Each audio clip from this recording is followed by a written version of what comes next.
আপনি দাঁড়িয়ে প্রস্রাব করবেন না। আল্লাহর নিয়ম তো মানলে দেখেন কত লাভ। আপনার হচ্ছে প্রোটিন যাওয়ার যে প্রক্রিয়া সেটা আল্লাহর রহমতে ওইটা থেকে মুক্ত থাকবেন, কিডনির কর্মক্ষমতা ঠিক থাকবে। আচ্ছা, আরেকটা জিনিস, দাঁড়ায় পানি খান কারা কারা? খান নাকি? আলহামদুলিল্লাহ, খাই না। দাঁড়িয়ে পানি না খেয়ে যে আমরা বসে পানি খাই, দাঁড়িয়ে পানি খাইলেও দেখা যায় কিডনির উপরে এটা নেগেটিভ একটা ইম্প্যাক্ট ফেলে। তার মানে ওইটা আমাদের শরীরের জন্য ক্ষতিকর। আমি বিজ্ঞান যতগুলো পড়ছি, যা কিছু বুঝি, আমি অবাক হয়েছি। শুধু কি কারণে জানেন? অনেকেই কয় যে ভাই পরীক্ষার হলে মাথা কাজ করে না, হঠাৎ করে একটা জিনিস বলবো ওই সময় মাথা ঠিকভাবে হচ্ছে যে দেখা যাচ্ছে যে হিসাব কিতাব করতে পারছে না, মাথার মধ্যে ব্যথা লাগতেছে, তারপরে কেন জানি একটা মনের মধ্যে একটা অশান্তি আছে না? শোনেন, যতগুলো সমস্যা এরকম আছে, দুইটা সহজ সমাধান আছে, জাস্ট টু। তার মধ্যে প্রথমটা কি জানেন? খুব সহজ। প্রথমটা, আল্লাহ তো এমন সায়েন্টিফিক, যে কোনো প্রবলেমে আপনি পড়বেন, আল্লাহ তো জানে যে বান্দা এই প্রবলেমে পড়বে। এখন মনে করেন রাত 2টার সময় সমস্যা, আপনি ওই সময় দোকান বন্ধ, যা কী করবেন? বাঁচতে পারবেন না তো। আল্লাহর কাছে কোনো টেনশন নাই। যে কোনো শারীরিক প্রবলেম কীরকম হইতে পারে? ঘুম আসতেছে না, মাথা ব্যথা, খাবারের রুচি নাই, বুক ধরফর করতেছে, তারপরে মুখ শুকায় যাচ্ছে, ভয় ভয় লাগতেছে, মেজাজ খিটখিটা, আছে না এরকম? এই সমস্যাগুলো খুব কমন, প্রায় হয়। একটা বুদ্ধি, সেটা কি? সেটা হচ্ছে আমাদের গোটাল শরীরে লক্ষ লক্ষ কোটি কোটি নার্ভ আল্লাহ রাখছে। তার মধ্যে একটা নার্ভের কন্ট্রোল একটা মাত্র আল্লাহ আমাদের হাতে দিছে। এখন যে কেউ বলবে আল্লাহ এত কেন কৃপণতা করলো, মনে হয় মাত্র একটা দিছে। আল্লাহ জানে যে একটা দিয়ে কাম হবে। সুপার। কীরকম? ওই নার্ভটা যদি আমি শান্ত করি, ও মুহূর্তের মধ্যে লক্ষ লক্ষ লক্ষ লক্ষ কোটি কোটি নার্ভ সবগুলো শান্ত করবে। খেয়াল করেন তো, একটু আগে কী বলছিলাম? সেন্টারে একজন যদি ভালো হয় সব ভালো হবে, একটা নার্ভ যদি শান্ত হয় সব শান্ত হবে, একটা যদি অশান্ত হয় সব অশান্ত হবে। এখন অনেকে বলতে পারে যে ভাই ওই নার্ভটা শান্ত করার বুদ্ধি কি? খুব সহজ একটা বুদ্ধি আছে, সেটা বলবো। আপনার ওই নার্ভটা আছে আমাদের ডায়াফ্রাম, মধ্যচ্ছদটা, পেটের এইখানে মনে করেন, ওইটার সাথে কানেকশন। এই জন্য পেট চিরে ওইখানে শান্ত করা লাগবে না, খুব সহজ বুদ্ধি দিছে। দেখেন আল্লাহ কত সায়েন্টিফিক। আমরা প্রতি মুহূর্তে শ্বাস নিচ্ছি না? নিশ্চিত নাকি? বলা লাগে যে ভাই শ্বাস নেন, নাহলে কিন্তু মরে যাবি, বলা লাগে? সবাই শ্বাস নিচ্ছে। এই শ্বাসের সাথে ওই নার্ভটার কানেকশন দিচ্ছেন। দেখেন কত ইন্টারেস্টিং এবং কত সায়েন্টিফিক। পৃথিবীতে এরকম লোক আছে নাকি যে বাঁচিয়ে আছে কিন্তু শ্বাস নিচ্ছে না? এরকম আছে? শ্বাস নিবেই। আপনার কাজটা কি জানেন? যখন এরকম যে কোনো টেনশনের অবস্থায় পড়বেন, কিচ্ছু না, 3 থেকে 5 বার 10 বার বুক ভরে শ্বাস নিবেন, ধরে রাখবেন, ছাড়বেন। একটু করেন তো, এখনই ভালো লাগবে। নাক দিয়ে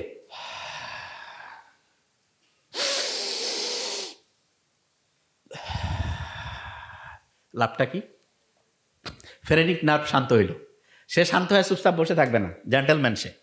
সাথে সাথে লক্ষ লক্ষ কোটি কোটি নার্ভকে শান্ত করে ফেলবে।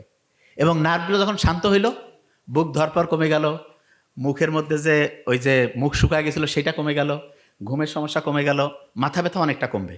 তারপরে অনেকের করছে যে মাথা ব্যথা কমতেছে না, কোনো সমস্যা নেই। কুসুম কুসুম গরম পানি, একটু পাহাড়িয়া স্প্রিং সল্ট লবণ দিয়া একটু খেয়ে ফেলেন, দেখবেন ওইটা যে ব্রেইনের মধ্যে কাজ শুরু করে দিবে। কিছুক্ষণের মধ্যে দেখবেন যে আপনার মাথা ব্যথা অনেকটা ইনশাল্লাহ কমে যাবে। ক্লিয়ার? আচ্ছা, এবার দেখেন খুব ইম্পর্টেন্ট জিনিস। দিনের বেলা যদি আমি রোদে যাই, ওইখান থেকে আসলো আল্ট্রাভায়োলেট বি, রান্না হইল, তারপরে গেল কলিজায় মানে লিভার, তারপরে গেল হচ্ছে কিডনি, যে সে কী হয়ে গেল? ওই যে ভিটামিন ডি, যেটা হচ্ছে মোটিভেটর। আচ্ছা, ভিটামিন ডিকে মোটিভেট করতে পারে, উৎসাহিত করতে পারে, কি নাম? পানি। সত্যি করে বলবেন, একদম একটা হিসাব শিখাই দেই, নোট করে রাখেন। 35 কেজি ওজনের জন্য 1 লিটার পানি লাগবে। মানেটা কি? একজনের ওজন যদি 35 কেজি হয়, তাহলে তার সারাদিনে পানি খাওয়া লাগবে কতটুক? 1 লিটার। 70 কেজি হলে কত? 105 কেজি হলে 3 লিটার। এখন এটার সাথে আপনি ক্যালকুলেশন করবেন, তার মানে পানির হিসাবটা বুঝছেন। এর মধ্যে একটু বলে রাখি, ছেলেদের একটু পানি বেশি খাইতে হয়, মেয়েদের তুলনামূলক একটু কম খাইলে হবে। আচ্ছা, এখানে একটা জিনিস বলে রাখি, অনেকের দেখানো যায় না ইউরিনের সমস্যা, বেশ করে মেয়েদের এটা বেশি হয়। খুব সহজ, বেশি করে পানি খাইতে হবে, এটা 1 নম্বর ট্রিটমেন্ট। মেয়েরা কিন্তু তুলনামূলক যেহেতু ওয়াশরুম সব জায়গায় ব্যবহার করতে পারে না, পানি কম খায়, এই জন্য মেয়েদের অনেকগুলো কারণের মধ্যে একটা বড় কারণ পানি কম খাওয়ার কারণে ইউরিনের মধ্যে ইনফেকশন হয়। এবং এই ইনফেকশনটা থেকে বাঁচার জন্য পর্যাপ্ত পরিমাণে পানি খাইতে হবে। আরেকটা জিনিস, আমরা ইসলামে যারা, আমরা যখন প্রস্রাব করি তখন কি আমরা বসে করি না দাঁড়ায়? নর্মালি বসে। এখন অনেকে কথা ভাই কী ব্যাপার, আল্লাহ এটা কেন দিল, দাঁড়িয়ে করলে কী হইতো? দেখেন বিজ্ঞানীর অবাক হয়েছে, কেউ যে ক্রমাগত দাঁড়িয়ে প্রস্রাব করে, তখন আমাদের প্রস্রাবের সাথে ক্রমাগত যেটা করতে থাকে, দাঁড়িয়ে দাঁড়িয়ে প্রস্রাব করছে, তখন দেখা যাবে প্রস্রাবের সাথে আস্তে আস্তে প্রোটিন যাবে, যেটাকে মেডিকেলের ভাষায় বলে প্রোটিন ইউরিয়া। তার মানে দাঁড়িয়ে যখন কেউ প্রস্রাব করে ক্রমাগত, তখন আস্তে আস্তে তার প্রস্রাবে প্রোটিন যেতে থাকে, এবং প্রস্রাবে প্রোটিন যাওয়া মানে আস্তে আস্তে তার কিডনির যে ক্যাপাসিটি সেটা ক্রমাগত দ্রুততার সাথে ধ্বংসের দিকে যাচ্ছে। কিডনি রোগী ভয়ঙ্কর খারাপ, আল্লাহ হেফাজত করুক। বললে তো একটা একরকম, কিডনি ডায়ালাইসিস আল্লাহ হেফাজত করুক। কিডনির রোগ থেকে বাঁচার জন্য অনেক তো সিস্টেম আছে, তার মধ্যে একটা গুরুত্বপূর্ণ যে জিনিস সেটা হলো আপনি দাঁড়িয়ে প্রস্রাব করবেন না। আল্লাহর নিয়ম তো মানলে দেখেন কত লাভ। আপনার হচ্ছে প্রোটিন যাওয়ার যে প্রক্রিয়া সেটা আল্লাহর রহমতে ওইটা থেকে মুক্ত থাকবেন, কিডনির কর্মক্ষমতা ঠিক থাকবে। আচ্ছা, আরেকটা জিনিস, দাঁড়ায় পানি খান কারা কারা? খান নাকি? আলহামদুলিল্লাহ, খাই না। দাঁড়িয়ে পানি না খেয়ে যে আমরা বসে পানি খাই, দাঁড়িয়ে পানি খাইলেও দেখা যায় কিডনির উপরে এটা নেগেটিভ একটা ইম্প্যাক্ট ফেলে। তার মানে ওইটা আমাদের শরীরের জন্য ক্ষতিকর। আমি বিজ্ঞান যতগুলো পড়ছি, যা কিছু বুঝি, আমি অবাক হয়েছি। শুধু কি কারণে জানেন? আল্লাহ আমাদের জন্য যেটা ভালো সেটা আমাদের শরীরের জন্য ভালো দেখে সেইটাকে আল্লাহ করতে উৎসাহিত করছে, আর যেটা আমাদের শরীরের জন্য খারাপ সেটাকে করতে আল্লাহ নিষেধ করছে। অনেকে বলে ভাই এটা কীরকম, এক্সাম্পল দিই। এবার সত্যিটা বলবেন কিন্তু। আচ্ছা, একটা এলাকায় সবাই 4-5 জন মিলে একসাথে হইলেন, সমালোচনা করতে কেমন লাগে? সত্যি কথা বলেন, খুব মজা লাগে, ঠিক না? সমালোচনা করলে সবাই খুশি, হ্যাঁ কী হয়েছে রে, কত দেখি। আচ্ছা, ইসলাম এই যে গীবত করা, সমালোচনা, এগুলাকে কি উৎসাহিত করছে না নিরুৎসাহিত? তো অনেকের মাথায় যে এটা আল্লাহ কেন করলো, শুনেন। এই ব্রেইনের মধ্যে কোনো কারণে যদি ভূমিকম্প হয়, কি হয় বলেন? ভূমিকম্প। তাহলে এটা কি ব্রেইনের জন্য ভালো না খারাপ? খারাপ। এই নর্মালি ঢাকায় ভূমিকম্পের ভয় সব পালাইছে না, আর আপনার ব্রেইনে ভূমিকম্প, ব্রেইন থেকে পালা যার পাবেন, তাই তো নিজে শেষ। ব্রেইনে যদি ভূমিকম্প হয় তাহলে দেখা যায় যে ব্রেইনের যেই জায়গায় যে যে জিনিস রাখছেন, আচ্ছা আমি সহজ করে বলি, ভূমিকম্প হলে এখানে সব কি এরকম থাকবে না, ওলটপালট হয়ে যাবে? তাই ব্রেইনে আপনি যে যে জিনিস রাখছেন, ভূমিকম্প হইলে কি ওই জায়গায় থাকবে না, ওলটপালট হয়ে ভাঙচুর হয়ে সব ধ্বংস হয়ে যাবে? ধ্বংস হয়ে যাবে না? আচ্ছা, এখন অনেকে যে ভাই ব্রেইনের ভূমিকম্প টের পাবো কী করে, শুনেন, খুব ইম্পর্টেন্ট। ব্রেইনে ভূমিকম্প হয়েছে কি না এটা বোঝার একটা ইন্টারেস্টিং পয়েন্ট আছে। কি পয়েন্ট? একটা রাসায়নিক উপাদান আছে যার নাম হচ্ছে ডোপামিন। কি নাম? ডোপামিন। খেয়াল থাকবে তো, ডোপামিন। কি নাম? ডোপামিন। ব্রেইনে যদি কোনো কারণে খুব বেশি ডোপামিন বেড়ে যায় তাহলে ব্রেইনে ভূমিকম্প হয়, এবং ব্রেইনে ভূমিকম্প মানেই ব্রেইন ক্ষতিগ্রস্ত হইল, পড়া মনে রাখার ক্যাপাসিটি কমলো, চিন্তা করার দক্ষতা কমলো, ব্রেইনের জন্য খারাপ। বিজ্ঞানীরা অবাক হয়েছে, যখন কেউ সমালোচনা করে, বিভিন্ন বিষয় সম্বন্ধে হচ্ছে অপ্রয়োজনীয় গল্পগুজব করে, তখন ব্রেইনে হাই ডোপামিন করণ হয়, তখন ব্রেইনে ভূমিকম্প হয়। তাই ইসলাম কি সমালোচনা, গীবত এটাকে উৎসাহিত করছে না নিরুৎসাহিত? নিরুৎসাহিত। কেন? কারণ আল্লাহ তো জানে, আল্লাহ বানাইছে না এটা, যে হাই ডোপামিন করণ হবে, ব্রেইনের জন্য ক্ষতিকর। আচ্ছা, এবার একটা ইন্টারেস্টিং জিনিস, জুয়া খেলা ইসলামে হালাল না হারাম? কেউ যখন জুয়া খেলে, যারা জুয়া খেলে আল্লাহ হেফাজত করুক, কিছুদিন পর পর না খেললে মাথার সার্কিট ধ্বংস হয়ে যায়।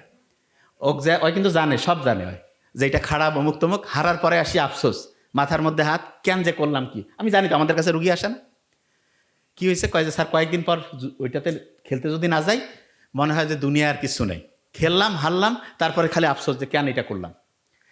বিজ্ঞানীরা দেখছে যে এই জুয়া খেলার আগের মুহূর্তে তার ওই জুয়ার যে একটা থ্রিলিং, এইটার কারণে তার হাই ডোপামিন করণ হয়, এবং এইটা ওই একবার হাই ডোপামিন যদি আপনি ওই মজাটা পেয়ে যান, তখন আর স্বাভাবিক যে ডোপামিন সেটা আর ভালো লাগবে না।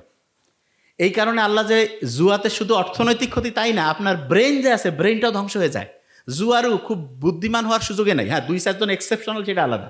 নর্মালি যে জুয়ার সাথে আসক্ত হয়ে যাবে তার ডোপামিন অসম্ভব বেশি ক্ষরণ হবে, ব্রেইনের মধ্যে ভূমিকম্প হবে, তার ব্রেইনের যে ক্যাপাসিটি ধ্বংস হয়ে যাবে। তাইলে জুয়া এটা কি ব্রেইনে ভূমিকম্প তৈরি করতেছে কি করতেছে না?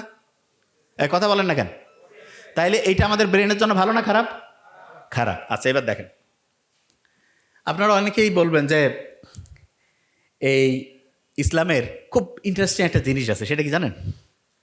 সেটা হলো, আপনি দেখেন অনেকের এই কথাটা আপনি শুনবেন, নিজের ওয়াইফের সাথে যে আমাদের যে সম্পর্ক, এটাকে ইসলাম কি নিষিদ্ধ করছে? কিন্তু ওয়াইফ ছাড়া অন্যদের ক্ষেত্রে কি এটাকে উৎসাহিত করছে? কেন করছে? করেনি। এইটা কেন? কারণ নিজের স্ত্রী ছাড়া অন্যদের সাথে যখন আমরা চিন্তা ভাবনাতে যাই তখন আমাদের ব্রেইনে হাই ডোপামিন করণ হয়, এবং হাই ডোপামিন যখন ক্ষরণ হবে তখন ব্রেন কি ভালো হবে না খারাপ হবে? খারাপ। তার মানে যেই জিনিসটা ইসলামে আপনাকে নিষিদ্ধ করছে এইটা এখন সায়েন্স বুঝতেছে যে এইটা আমাদের জন্য ক্ষতিকর দেখে ইসলাম এটাকে নিষিদ্ধ করছে। আচ্ছা, বুঝাইতে পারছি তো এই জিনিসটা? আচ্ছা, যে জায়গায় আমি ছিলাম, ভিটামিন ডি খেয়াল আছে? তাইলে ওইটা উৎসাহদাতা।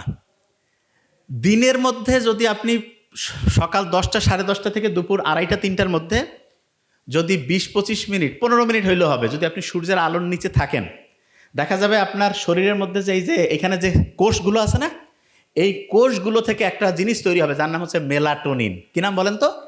মেলাটোনিন। রাতের বেলাও ওই জিনিসটা তৈরি হয়, দিনেও হয় সূর্যের আলোর মধ্যে মেলাটোনিন, রাতেও হয়। এই মেলাটোনিনটা কি করে জানেন? অসাধারণ কয়েকটা কাজ করে। কি কাজ? আমরা কই না যে ভাই ডিপ্রেশনে আছি, ডিপ্রেশনে পড়লে ডাক্তারের কাছে গেল, কিছু অ্যান্টি ডিপ্রেশন লিখে দিল, টাকা পয়সা দিয়ে খাইলো, ঘুমাচ্ছে। ওই মেলাটোনিন কি করবে জানেন? Natural anti depressant. তার মানেটা কি? আপনি যেই লোকটা ডিপ্রেশনে আছে তাকে দিনের বেলা সূর্যের আলোতে 20-25 মিনিট ঘুরাইলেন, তার শরীর থেকে মেডিসিন তৈরি হয়ে গেল মেলাটোনিন। রাতেও সন্ধ্যার পরে এশার নামাজের পরে সে হচ্ছে যে মোবাইল টোবাইল রেখে লাইট বন্ধ করে থাকলো, মেলাটোনিন তৈরি হইল। এই 2 বেলা তার মেলাটোনিন অ্যান্টি ডিপ্রেসেন্ট ওষুধ, কেমিক্যাল, এইটা শরীরের ফ্যাক্টরি থেকে তৈরি হলো। কোনো টাকা নাই, কোনো সাইড ইফেক্ট নাই, খালি ভালো উপকার। রাতে ঠিকভাবে ঘুম হবে, দিনের বেলা সে টেনশন ডিপ্রেশন ফ্রি হয়ে গেল। সুবহানাল্লাহ বলবেন না? আচ্ছা, এই যে যেই কোম্পানিগুলো আছে দুনিয়ায়, সবাই যদি এরকম শরীর থেকে ওষুধ বানায় খায়, কোম্পানি চলবে? হ্যাঁ? তাহলে কোম্পানি কি চাবে দেখেন, সিস্টেম বুঝবেন এবার। কোম্পানি চাবে যেভাবে হোক এই লোকগুলো হচ্ছে কোম্পানির ওষুধের এই জায়গায় আনতে হবে, আনলে বিক্রি, বিক্রি হইলে টাকা, টাকা হইলে তো ব্যবসা চলবে, ঠিক?